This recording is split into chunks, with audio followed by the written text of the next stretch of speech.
तो हेलो साथियों, मैं प्रकाश एक बार फिर से आप सभी का स्वागत करता हूं आपके अपने परिवार कॉन्सेप्ट आईटीआई में। तो मेरे प्यारे दोस्त, अगर आपने अभी तक हमारे चैनल को सब्सक्राइब नहीं किया तो सबसे पहले जाकर के चैनल को सब्सक्राइब करके आप हमारे साथ क्या कर सकते हैं, परमानेंटली जुड़ सकते हैं।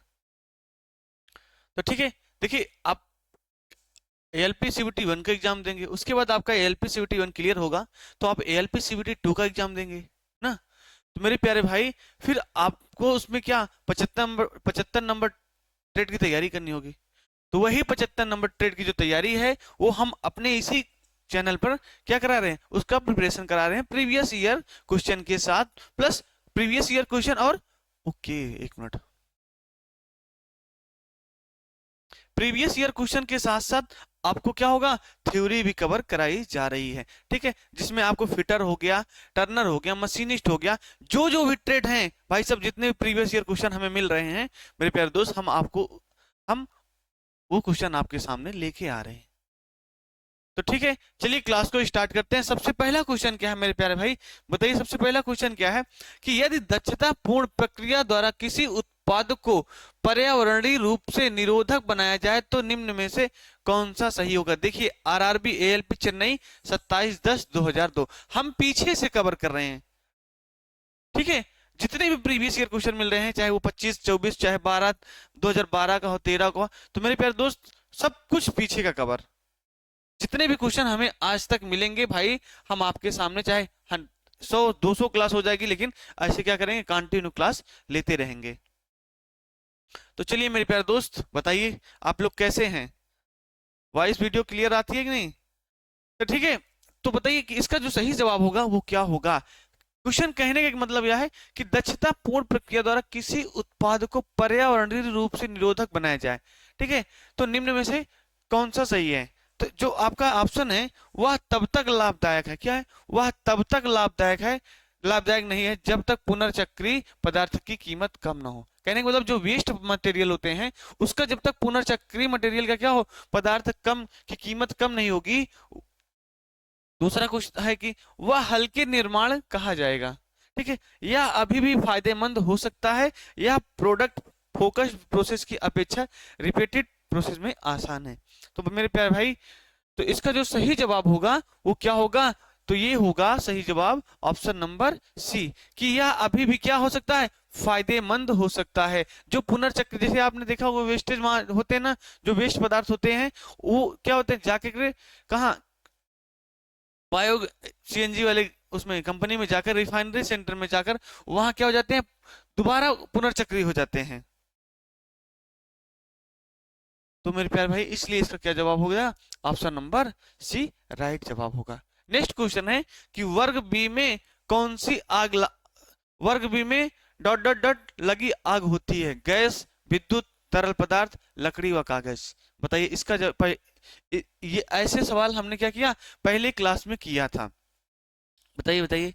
तो मेरे प्यारे दोस्त, जब जो क्लास बी होती है ना उसमें कौन सी आग आती है, क्लास बी में मेरे प्यारे भाई कौन सी आग आती है, तो आप बोलेंगे भैया कि ये तैलीय पदार्थ होते हैं। क्या, ये जो तेल से लगने होते हैं वो आग आती है। जैसे पेट्रोल से जो आग लगे, डीजल से लग जाए, वो सब केरोसिन ऑयल से, तो वो सब क्या होती है, वो क्लास बी के अंतर्गत आती है। क्लास बी के अंतर्गत आती है कि नहीं। हाँ, जैसे मेरे प्यारे दोस्त गैसोलीन हो गया, मिट्टी का तेल हो गया, मिट्टी का तेल मतलब केरोसिन, पेंट हो गया, थिनर हो गया, इन सबसे लगने वाली आग जो होती है वो क्लास बी के अंदर आती है। ठीक है, क्या ये हो गया गैसोलीन,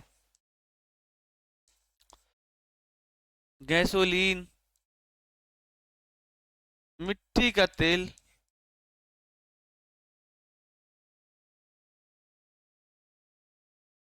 पेंट, थिनर, ये सब मेरे प्यारे दोस्त क्या है, ये सब आपके क्या थे, क्लास बी के अंतर्गत आते हैं। आते हैं कि नहीं। अब इसे बुझाने के लिए हम किसका प्रयोग करते हैं, तो मेरे प्यारे दोस्त हम इसको बुझाने के लिए किसका प्रयोग करते हैं, बताइए।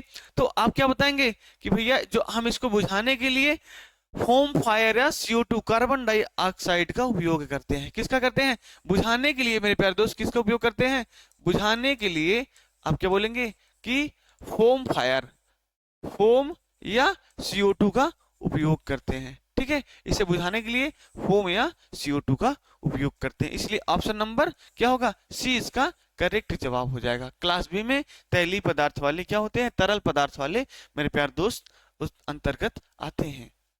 ठीक है, देखिए जो इसमें क्या होता है कि जब आप CO2 या फोम डालेंगे ना, तो जो इसमें ऑक्सीजन होता है, ऑक्सीजन को ये क्या करेगा, दूर कर देगा। CO2 क्या करता है, ऑक्सीजन से भाई रिएक्शन तो करता नहीं, वो ऑक्सीजन को दबा देगा। जैसे ही ऑक्सीजन क्या करेगा, दूर करेगा, आग पर क्या होगा, आग दब जाएगी और आग क्या होगा भाई साहब, जाहिर सी बात है आग अपने आप क्या हो जाएगी, बुझ जाएगी। ठीक है, इसलिए इसका ऑप्शन सी सही है। ठीक है, सोडा एसिड एक्सटिंग्विशर का प्रयोग प्रकार की आग बुझाने के लिए किया जाता है। Class D, class C, class B, class A. बताइए इन चारों ऑप्शन में कौन सा सही जवाब होगा। बताइए मेरे प्यारे दोस्त, कौन सा क्या होगा सही जवाब होगा, बताइए बताइए।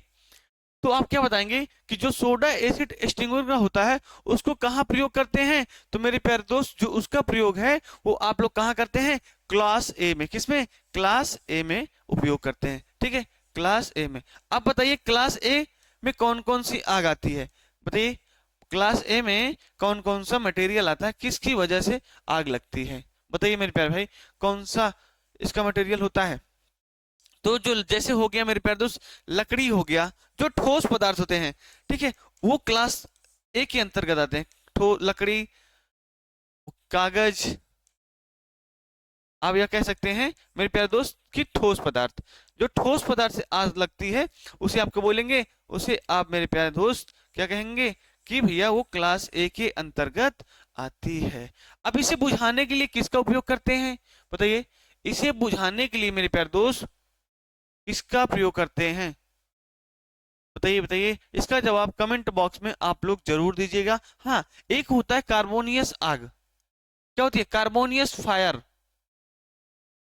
ठीक, अब देखिए सोडा एसिड एक्सटिंग्विशर का प्रयोग कहाँ करते हैं, तो सोडा एसिड एक्सटिंग्विशर का प्रयोग किसका प्रयोग करते, कहाँ करते हैं, तो कार्बोनियस फायर को बुझाने के लिए हम किसका प्रयोग करते हैं, सोडा एसिड एक्सटिंग्विशर का प्रयोग कार्बोनियस फायर को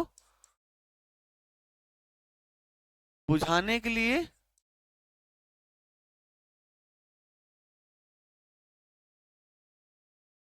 किसका प्रयोग करते हैं, सोडा एसिड एक्सटिंग्विशर का प्रयोग करते हैं। बात समझ में आई। इसलिए इसका ऑप्शन क्या होगा, इसका जो सही जवाब होगा वो option number D right answer हो जाएगा। नेक्स्ट क्वेश्चन है कि विद्युत से लगी आग को बुझाया जाता है, पानी से, ड्राई पाउडर एक्सटिंग्विशर से, सोडा एसिड एक्सटिंग्विशर या CTC फायर एक्सटिंग्विशर से। बताइए इसका जवाब आप लोग कमेंट बॉक्स में जरूर दीजिएगा। देखिए ये क्या है, एनटीपीसी फिटर, जो NTPC national thermal power corporation होता है, वहां ये क्या हुआ, क्वेश्चन पूछा गया था।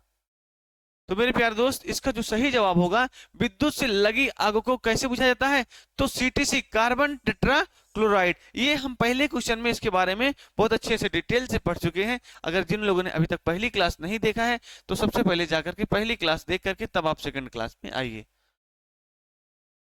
ठीक है, तो देखिए विद्युत से लगने वाली आग को बुझाने के लिए हम किसका प्रयोग करते हैं, कार्बन टेट्रा फायर एक्सटिंग्विशर। अब बताइए कि जो कार्बन टेट्रा क्लोराइड होता है, carbon tetra chloride fire extinguisher में कौन कौन सा पदार्थ, कौन कौन सा मेरे प्यारे दोस्त गैस भरी होती है। तो आप क्या बताएंगे कि भैया इसमें क्या होती है कि CTC के साथ साथ कार्बन टेट्राक्लोराइड के साथ साथ CTC के साथ साथ क्या होता है, क्लोरोफ्लोरोमीथेन होता है। क्या होता है, ब्रोमो क्लोरो डाइफ्लोरोमीथेन होता है। क्या क्या होता है, ब्रोमो ब्रोमो क्लोरो फ्लोरो फ्लोरो डाइमीथेन। ठीक है, डाई मीथेन होता है।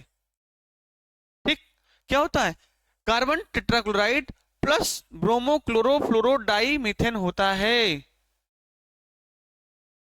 ठीक, क्या होता है, यहाँ डाई क्या करिए आप इधर कर लीजिए, ये हो गया मेरे प्यारे दोस्त, थोड़ा सा मिस्टेक हो गया था, डाई, तभी तो मैं सोच रहा था कहाँ से दिक्कत हो रही है, डाई फ्लोरोमीथेन। ठीक है, कार्बन टेट्राक्लोराइड के साथ साथ अगर ब्रोमो क्लोराइड क्लोरो डाइफ्लोरोमीथेन है तो आप क्या करेंगे, विद्युत से जो आग लगी है उसको आप आसानी से बुझा सकते हैं। बात समझ में आ रही है ना? अब बताइए सीटीसी का फुल फॉर्म क्या होता है? अगर आपसे एग्जाम में पूछ लिया कि सीटीसी का फुल फॉर्म क्या हो गया, तो आप क्या बोलेंगे? कार्बन टेट्रा क्लोराइड होता है। ठीक। अब नेक्स्ट क्वेश्चन है मेरे प्यारे दोस्त कि हैमर प्रयोग करते समय नजर पर रखनी चाहिए। बताइए मेरे भाई, सबसे अच्छा जवाब है ये आरआरबी एएलपी। कहाँ पूछा? हाँ, आरआरबी इलाहाबाद एएलपी जोन 19/9/2007 में ये पूछा गया क्वेश्चन है। हाँ, मानते हैं कि अभी थोड़ा सा सिलेबस इससे हाई क्वालिटी का है, लेकिन आप पिछला क्वेश्चन जब रिवीजन करे रहेंगे तो मेरे प्यारे दोस्त आप क्या करेंगे? नए पैटर्न के क्वेश्चन आसानी से कर लेंगे। क्या हम नए पैटर्न के भी क्वेश्चन लेके आएंगे, परेशान मत रहिएगा भाई, पीछे से रिवाइज करते चलिए। जैसे जैसे आपका नजदीक एग्जाम आएगा भाई साहब नए पैटर्न का क्वेश्चन आ जाएगा। ठीक है, तो देखिए क्या कह रहा है कि हैमर प्रयोग करते समय नजर पर रखनी चाहिए। बताइए जब आप हैमर का उपयोग करते हैं तो किस पर नजर रखते हैं? क्या आप चीजें हेड पर करते हैं, क्या आप जॉब पर करते हैं, क्या हैमर पर करते हैं, कि उपरोक्त तुमसे कोई नहीं? बताइए इसमें से सही जवाब कौन सा होगा? बताइए मेरे प्यारे भाई, कौन सा सही जवाब होगा? देखिए होता क्या है, जब आप हैमर का प्रयोग करते हैं, किसका उपयोग करते हैं? जब आप मेरे प्यारे दोस्त हैमर का प्रयोग करते हैं, तब आपकी जो नजर होती है वो जॉब पर होनी चाहिए। ठीक है, किस भी होनी चाहिए? जॉब पर होनी चाहिए, इसलिए ऑप्शन नंबर बी क्या होगा? सही जवाब हो। अब ऐसा क्यों? जब आप हैमर का प्रयोग करेंगे, अगर आप जॉब पर नजर न रख करके चीजल के हेड पर प्रयोग कर देंगे, कहा? चीजल के हेड पर अगर रखेंगे तो उससे क्या होगी? आपको चोट भी लग सकती है। चोट लग सकती है कि नहीं? और दूसरा क्या होगा कि भाई साहब अगर चोट पता लगे जॉब के चीजल हेड की जगह जॉब पर लग गई, तो मेरे प्यार दोस्त क्या होगा? वो पूरा जॉब तो खराब हो जाएगा। इसलिए हमें क्या रखना चाहिए कि हैमर का जब आप प्रयोग करेंगे तो आपको जॉब पर नजर रखनी चाहिए, चीजल के हेड पर नहीं रखना है। कहाँ? चीजल के हेड पर नहीं रखना है, हमें हमें जॉब पर नजर रखना कि हाँ जॉब पर चोट नहीं लगनी चाहिए। ठीक है, इसलिए ऑप्शन नंबर बी क्या है? इसका राइट जवाब है कि निम्न में से कौन सा कारण दुर्घटना का कारण नहीं। हाँ, ये बताइए जो हैमर होता है वो किस मटेरियल का बना होता है? ठीक है, क्या हैमर हैमर जो होता है, हैमर का प्रयोग बताइए मेरे प्यारे दोस्त कहाँ किया जाता है? हैमर किस मटेरियल का बना होता है? इसका जवाब आप लोग कमेंट बॉक्स में दीजिएगा। और हैमर का प्रयोग किस लिए किया जाता है? ठीक है, चलिए हम क्वेश्चन का आंसर दे देते हैं कि हैमर का जो प्रयोग होता है, हैमर का प्रयोग, okay okay, sorry sorry sorry, हाँ, हैमर किस मटेरियल का बना होता है? तो हैमर हाई कार्बन स्टील का स्टील का बना होता है। किसका बना होता है? हैमर हाई कार्बन स्टील का बना होता है। ओके, बात समझ में आई? नेक्स्ट क्वेश्चन क्या था? कि नेक्स्ट क्वेश्चन क्या है कि निम्न में से कौन सा कारण दुर्घटना का कारण नहीं है? खतरे के प्रति असावधानी, लापरवाही, सुरक्षा का आदर, उपकरणों का मत गलत प्रयोग करना। अब आपसे क्या पूछ रहा है कि इन चारों ऑप्शन में मेरे प्यारे दोस्त देखिए ये कहाँ है?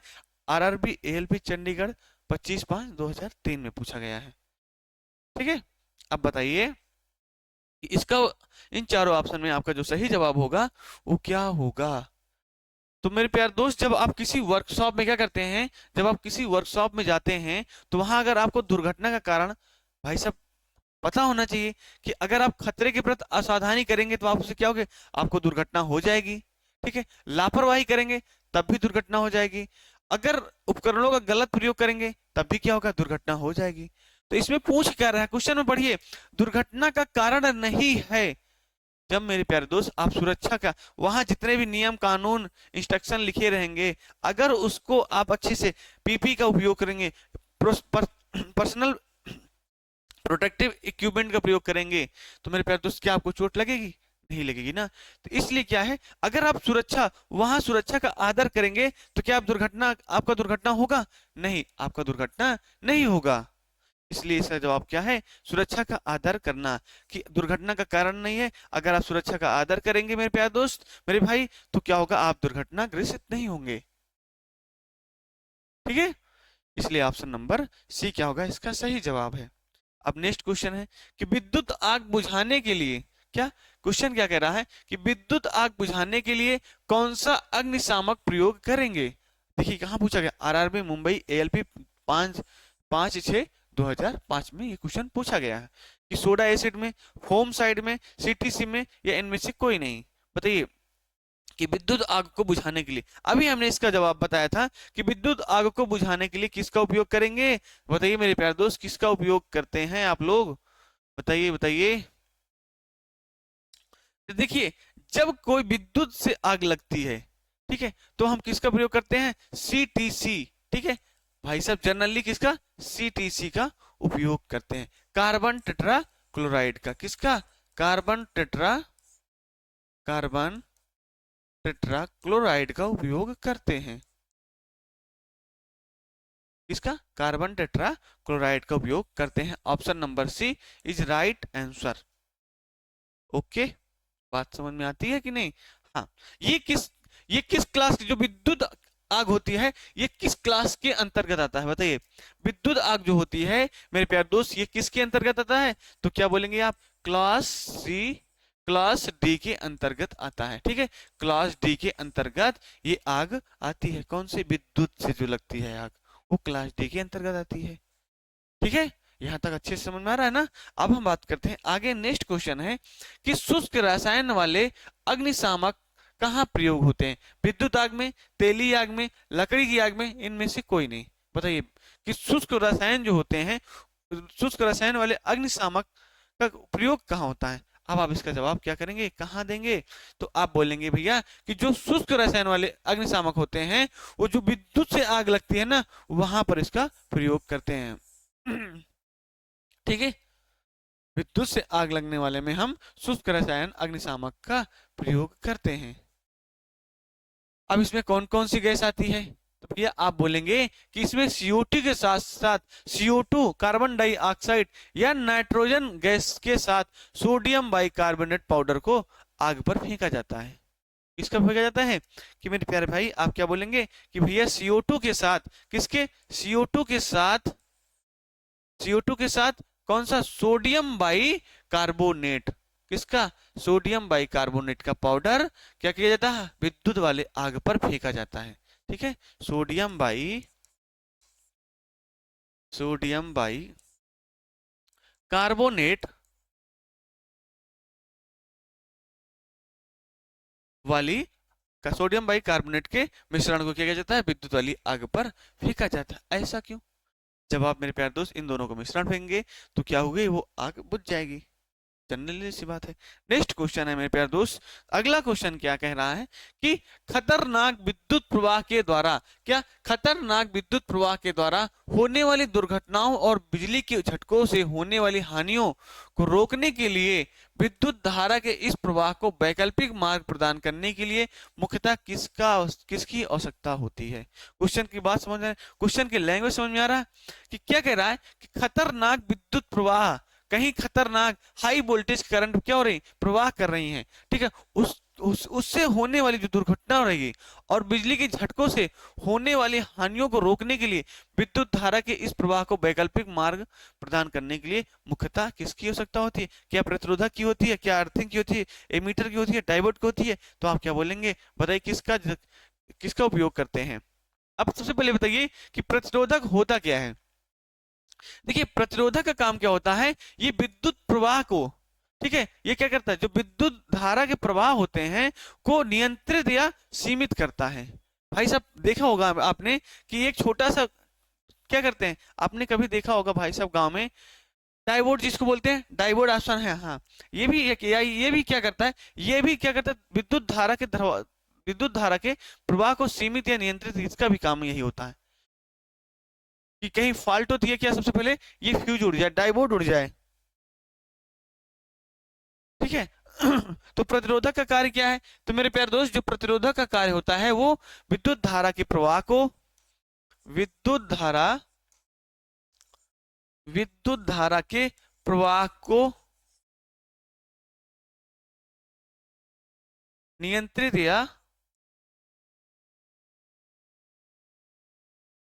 या सीमित करता है। क्या करता है, नियंत्रित या सीमित करता है। ठीक है, बात समझ में आई ना, कि विद्युत धारा के प्रवाह को नियंत्रित या सीमित कौन करता है? अगर आपसे एग्जाम में पूछ लेगा तो आप क्या बोलेंगे? प्रतिरोधक करता है। ठीक है, अब बताइए एमीटर का प्रयोग कहाँ करते हैं? बताइए मेरे प्यारे दोस्त, एमीटर का प्रयोग कहाँ करते हैं?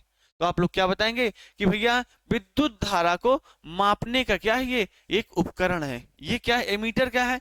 तो आप बोलेंगे विद्युत धारा को मापने का एक उपकरण है। विद्युत धारा को मापने का उपकरण है। उपकरण है।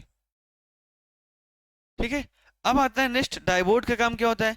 अब बताइए डायोड, आपने डायोड देखा होगा। प्रतिरोधक हो गया, एमीटर हो गया, डायोड बताइए। बताइए डायोड क्या होता है? तो मेरे प्यार दोस्त, ये क्या होता है? डायोड क्या करता है कि इसका कार्य होता है कि धारा को केवल एक दिशा में प्रवाहित करना। क्या होता है? इसका प्रयोग होता है मेरे प्यार दोस्त कि ये धारा को, धारा की जो दिशा होती है उसको एक ही दिशा में प्रवाहित करने का कार्य करता है ये डायोड। डायोड का काम क्या होता है? धारा की दिशा, धारा की दिशा को नियंत्रित करना।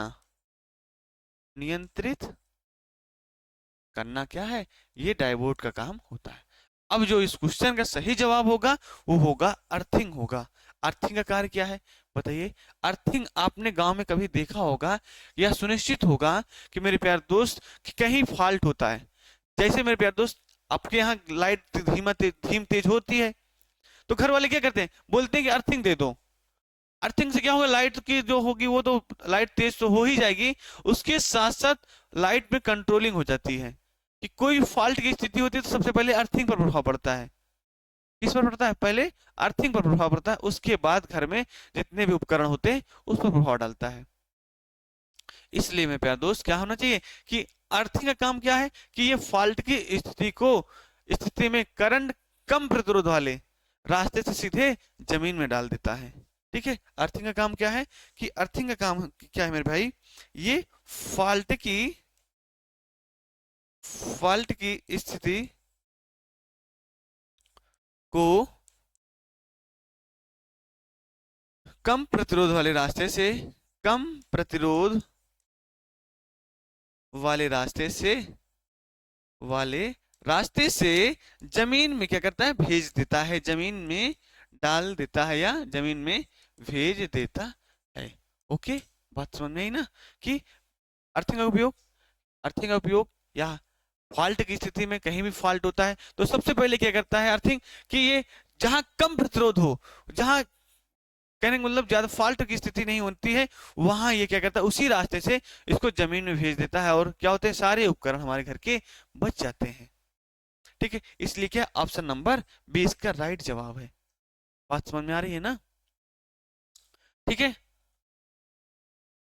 और हाँ, जब आप घर में आप अर्थिंग का उपयोग करते हैं तो मेरे प्यार दोस्त, मेरे भाई, तो उसमें दुर्घटना होने की संभावना कम हो जाती है। ये भी लिख लीजिएगा कि अर्थिंग का उपयोग करने से दुर्घटना की संभावना कम हो जाती है। दुर्घटना की संभावना कम हो जाती है।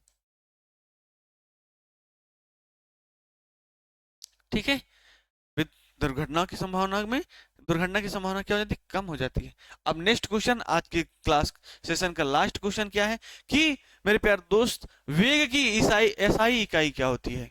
वेग का मात्रक क्या होता है? इसका कहने का मतलब the SI unit of velocity. आप बताइए इसका जवाब। आप लोग तो इसको बहुत आसानी से, देखिए कहाँ पूछा गया, आरआरबी एएलपी हीट इंजन 8/2/2019 में ये पूछा गया है। ठीक है, मीटर से पर सेकंड, मीटर पर सेकंड, मीटर पर सेकंड स्क्वायर, किलोग्राम पर सेकंड या एसएम? बताइए बताइए मेरे प्यारे भाई। तो इसका जवाब आप लोग बहुत अच्छे से जानते होंगे कि वेग की जो एसआई इकाई मात्रक होती है वो क्या होता है? बताइए वेग की एसआई इकाई। बताइए प्यारे दोस्त क्या होता है वेग की एसआई इकाई? आप क्या बोलेंगे?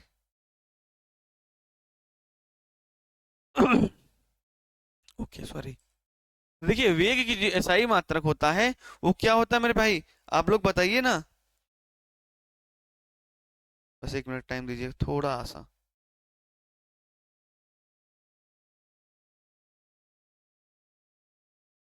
तो बताइए भाई क्या होता है।